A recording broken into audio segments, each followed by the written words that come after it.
ខ្ញុំនឹងជួនព្រះនាងត្រឡប់ទៅប្រទេសវិញភ្លាមបើទោះបីជាមានសង្គ្រាមក៏ដោយក៏ណានចៅមិនឲ្យគេមកធ្វើបាបស្រួលនោះដែរស្ដេចស៊ូមានចរិតច្រឡំប្រហានចំពោះព្រះនាងត្រូវពិន័យវារំពាត់30ខ្សែមិនបានទេ60ខ្សែហើយត្រូវទៅលុតជង្គង់នៅខាងក្រៅឲ្យគ្រប់4ម៉ោងទៀតរឿងនេះទុកជាការដោះស្រាយគ្នារួចរាល់ទៅចុះខ្ញុំនឹងមិនប្រាប់រឿងនេះដល់ព្រះចៅអធិរាជណានចៅឡើយស៊ូងឯងថាចង់សងសឹកជំនួសខ្ញុំតើរំពាត់ត្រូវវីនៅថ្ងៃនេះចំណែកការលុតជង្គង់ទុកឲ្យរបួសរបស់ស្ដេចស៊ូជាសិនសឹមពិន័យតាមក្រោយយល់ព្រមអីចឹងខ្ញុំចង់មើលតបភ្នែក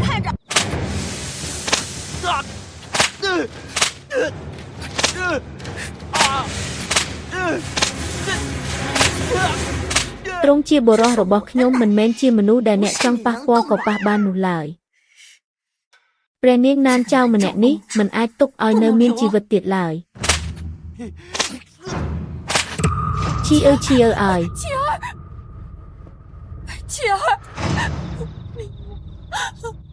រឿងនេះចប់ត្រឹមនឹងទៅចុះ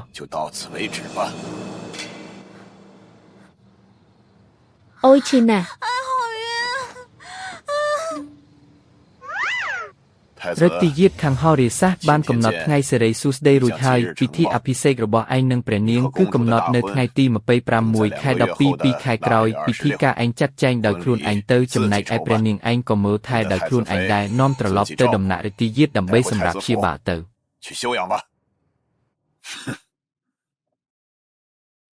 ទូលបង្គំសូមអរព្រះគុណព្រះអង្គដែលទ្រង់មេត្តាស៊ូខ្ញុំធ្វើពុតទេ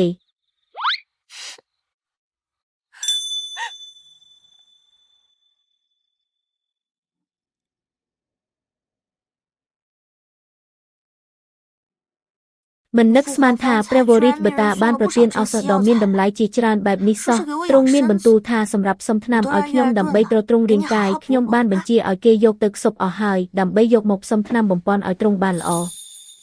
លើកក្រោយមិនត្រូវធ្វើរឿងគ្រោះថ្នាក់បែបនេះទៀតទេបើសិនជាឯងមានគ្រោះថ្នាក់អ្វីមួយខ្លាចអីទៅខ្ញុំដឹងប្រមាណហើយទ្រង់ជាមនុស្សរបស់ខ្ញុំគ្មាននរណាម្នាក់អាចមកធ្វើបាបទ្រង់បានឡើយបើពួកគេចង់ប៉ះពាល់ទ្រង់គឺមិនបានដាច់ខាតកុំបារម្ភអីថ្ងៃនេះខ្ញុំមានបំណងចង់ស្ទាបស្ទង់មើលអរិយាប័ត្ររបស់ព្រះវររាជបតាទ្រង់នឹងឆ្លៀតឱកាសបង្ហាញទំនាស់ឲ្យឃើញច្បាស់តែម្ដងទោះបីជាឪពុករបស់ទ្រង់លំអៀងប៉ុន្តែថ្ងៃនេះទ្រង់ពិតជាបានដាក់ទណ្ឌកម្មស្ដេចស៊ូយ៉ាងធ្ងន់ធ្ងរមែនទេថ្ងៃនេះពិតជាចម្លែកមែនកាលពីមុនទ្រង់តែងតែបណ្ដោយមិនខ្វល់ខ្វាយសោះតែថ្ងៃនេះមិនត្រឹមតែដាក់ទណ្ឌកម្មប៉ុណ្ណោះទេថែមទាំងបានប្រទានអស់ថែមទៀត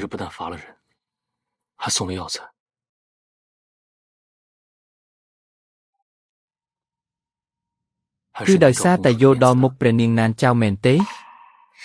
ពួកគេប៉ុនប៉ងធ្វើឃាតទ្រង់ជាច្រើនលើកច្រើនសារប៉ុន្តែព្រះវររាជបតារបស់ទ្រង់មិនដែលស៊ើបអង្កេតឲ្យបានហ្មត់ចត់ឡើយថ្ងៃនេះខ្ញុំបង្កការរំខានដ៏ធំបែបនេះទៅថ្ងៃមុខបើខ្ញុំមានបញ្ហាណាមួយនៅក្នុងគោធានយានគ្រប់គ្នានឹងគិតថាជាស្នាដៃរបស់ស្ដេចស៊ូជាមិនខានខ្ញុំនឹងមិនបណ្ដោយឲ្យនរណាម្នាក់មកធ្វើបាបឯងសូម្បីតែបន្តិចឡើយ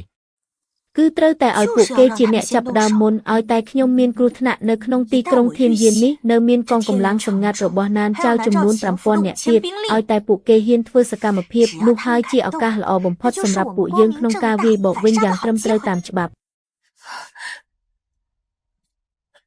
ឈីអើទ្រាំបន្តិចទៅណា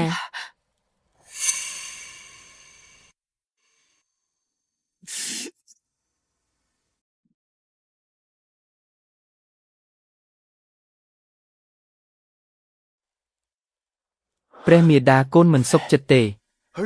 មីស្រីថោកទាបម្នាក់នោះហ៊ានធ្វើបាបកូនដល់ថ្នាក់នេះ60ខ្សែ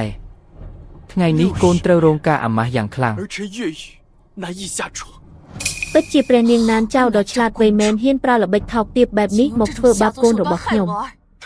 កុំបារម្ភអីព្រះមាតានឹងជួយរកយុត្តិធម៌ឲ្យកូនជាមិនខាន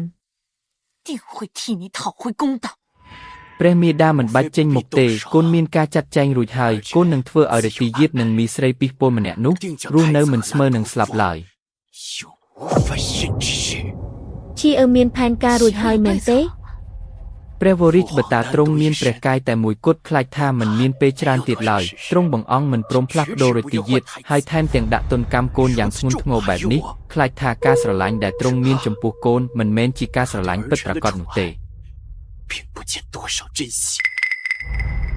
无非